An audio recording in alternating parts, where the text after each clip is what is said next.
कब्र पता नहीं देखने का इत्तेफाक हुआ है कि नहीं हुआ, कभी देखें उसको गौर से। खुली हुई कब्र, ऊपर मट्टी ना भी डाली हो, आप उसमें चंद घंटे नहीं गुजार सकते, तो ऊपर मट्टी भी डल जाती है, आदमी मनो मट्टी के नीचे अकेला, अल्लाह अकबर। और फिर उसके में होना क्या है, मोमिन भी हो ना, मोमिन भी जिसको कब्र का अजाब ना भी हो, नबी पाक सल्लल्लाहु अलैहि वसल्लम फरमाया उसको उदासी रहती, वहां कोई दिन तक उदास रहता है। तसव्वुर कितना भयानक है, यहां दुनिया का कोई फैसिलिटेटेड रूम, बेहतरीन उसके अंदर फैसिलिटीज हो, उसके अंदर एक बंदे को बंद कर दिया जाए, लेकिन साथ ये बता दिया जाए कि बस आज के बाद तुम निकल नहीं सकते यहां, तो वो घबराहट से मर जाएगा।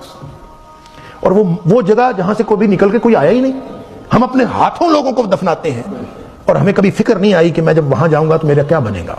अगर ये इसकी फिक्र आती है और दिन में कई दफा सोचता है और अल्लाह से दुआएं करता है कि अल्लाह कब्र की सख्ती में बर्दाश्त नहीं कर सकता, अल्लाह तू मेरे लिए मामला कोई और कर दे, अल्लाह तू मालिकुल मुल्क है, तू अला कुल्ल शैइन कदीर है, तू मेरे लिए इसको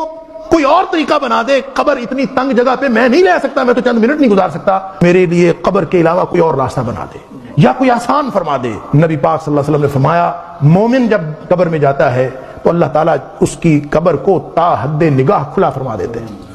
उसकी कब्र तंग नहीं रहती, जन्नत की तरफ खिड़कियां खुल जाती, तो वहां पे ना तंगी महसूस करता है ना परेशानी महसूस करता है। अल्लाह हमारी कब्र को भी अहले ईमान किसी कब्र